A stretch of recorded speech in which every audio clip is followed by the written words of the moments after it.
Our second goal of Chapter 10 is to determine employer liabilities for payroll, including liabilities arising from employee earnings and deductions from earnings. Payroll refers to the amount paid to employees for the services they provide. Payroll is important because employees are sensitive to payroll errors and irregularities. So it's important for a company to record it correctly. Think about if your paycheck is wrong. You'd be really upset about that, especially if it was something that was regularly wrong. Good employee morale requires payroll to be paid timely and accurately. If you're not paid on time and you're paid incorrectly, it's going to put you in a bad mood and have a bad attitude at work. Payroll is subject to various state and federal regulations. So we must make sure that we follow those regulations as recording payroll. Also, payroll and payroll-related taxes significantly affect the net income of most companies. They're expenses that we must pay. Salary is usually referred to as the payment for managerial and administrative services, and that's expressed in a year or a month. So you might say I make $40,000 a year. That would be salary. Wages is usually by hourly or weekly basis. I make $10 per hour. A lot of times that's for manual labor or part-time labor. So payroll taxes, total earnings of an employee for a payroll period are called gross pay. So the amount, either your salary or your amount of hours times dollar per hour, that's your gross pay. Then we subtract our deductions and we get net pay. Net pay is what we call the take-home pay. So net pay is the gross pay minus deductions. So we have an example here. John T. McGrath is employed by McDermott Supply Company at a rate of $34 per hour, plus 1.5 times the normal rate for hours over 40 per week. $34 per hour, is that wages or salary? Hopefully you said wages. 1.5 times the normal rate for hours over 40. Why is that? What do we call it when you work over 40 hours in a week? Did you say overtime? Because then you're correct. An overtime rate is typically 1.5 times the normal rate. So we have the week ended December 27th, and John McGrath worked 42 hours. So 40 regular hours and 2 overtime hours. So we have our 40 hours at our regular rate, $40 times $34 for our wages is $1,360. Plus our earnings at overtime, $51 is 1.5 times 34, or 34 times 1.5. And then we have 2 hours at $51 for $102. Total earnings for that week is $1,462. Is this gross pay or net pay? Hopefully you said gross pay. Gross pay is the amount before taxes and deductions. Now we have to start talking about deductions. One of the deductions is the deduction for federal and state taxes. The way your employer knows how much tax to withhold is you fill out a W-4, the Employees Withholding Allowance Certificate.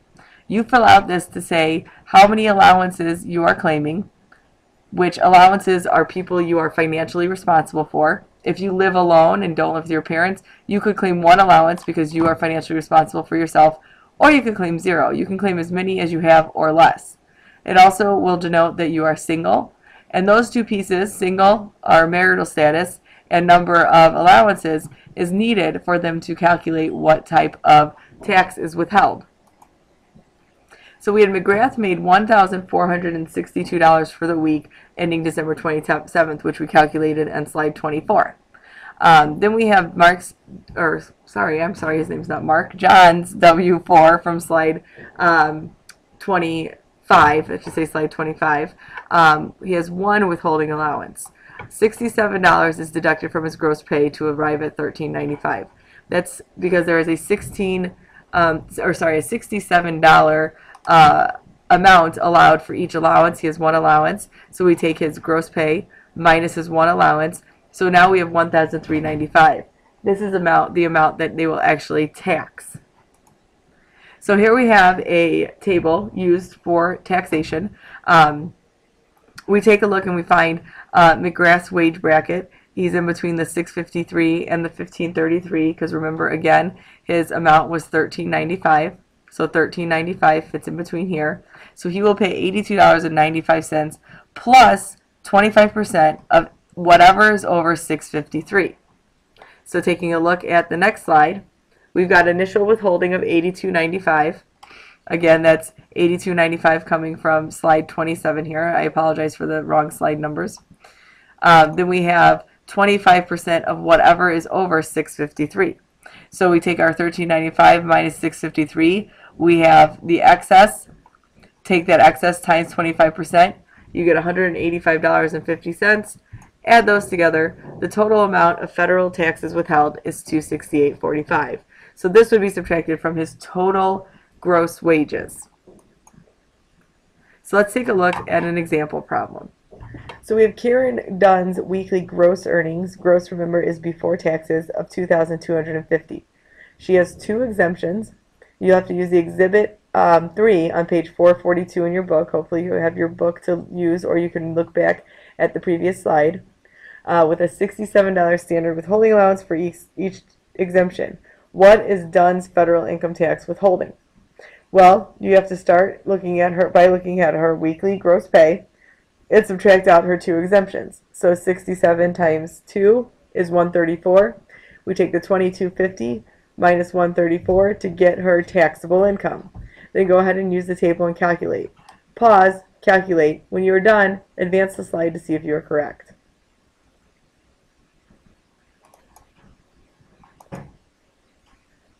So again, here is the first part that I talked you through. $22.50 for your total gross wages, minus the two allowances of $134. The $2,116 balance is what we will calculate taxes on.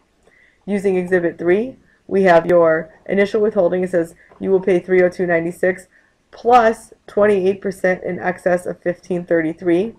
So we take our $2,116 minus our $1,533 times 28%. We get $163.24. So we add our initial withholding plus the excess over $1,533 at 28%. Our total tax liability, the total amount of tax that was withheld, is $466.20. FICA is another amount of tax that is deducted from your paycheck.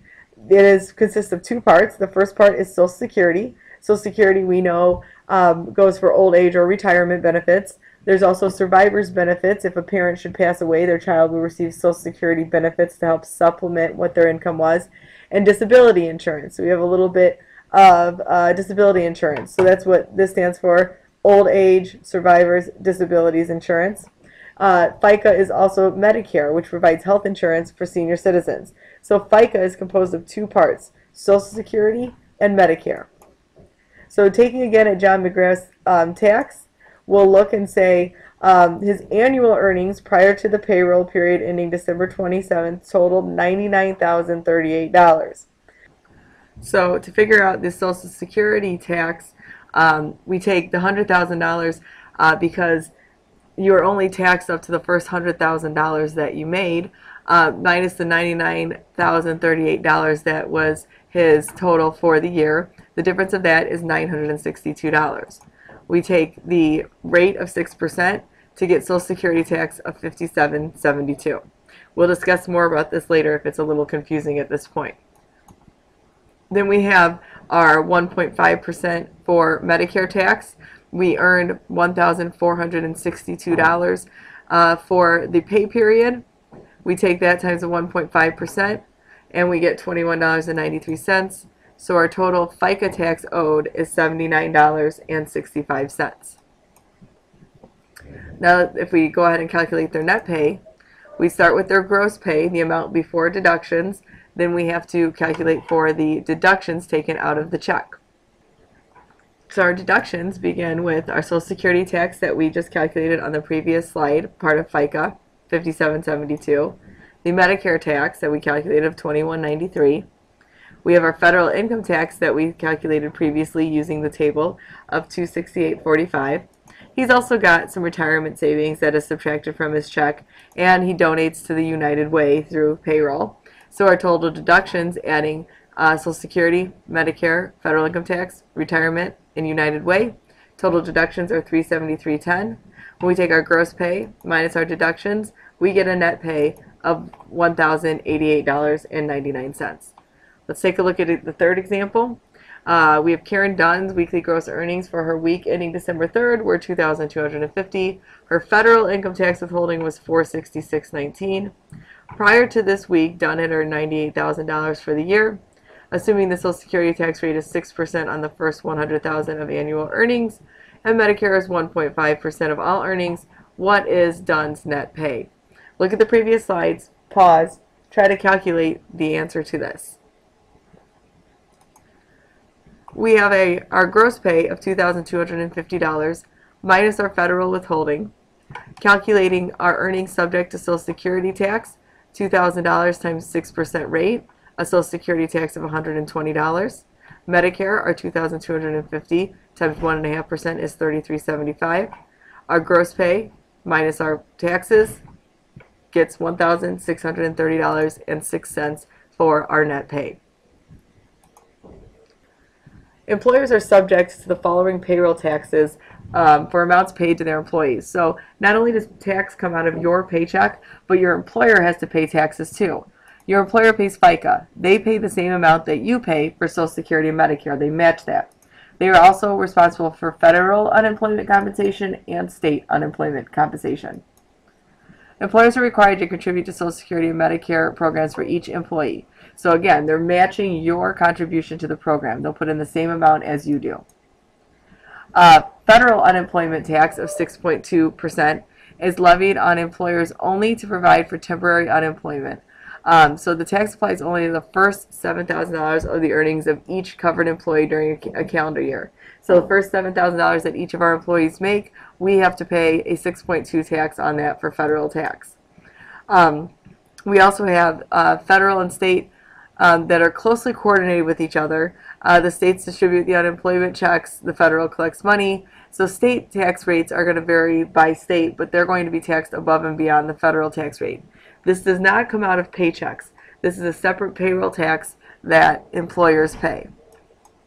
So if we take a look at who's responsible for what taxes, they all go to the government. You see the arrows pointing into the government. The employee, out of their paycheck, gets state Social Security, Medicare, and federal withholding tax from every employee. States might have a state tax as well, but some don't. Businesses have to pay Social Security and Medicare. They match what the employees make. They also pay federal unemployment taxes and state unemployment taxes. This over here will be one journal entry. This over here will be a separate journal entry at tax time. Go ahead and review any notes that you might need to. This is the end of your notes for today.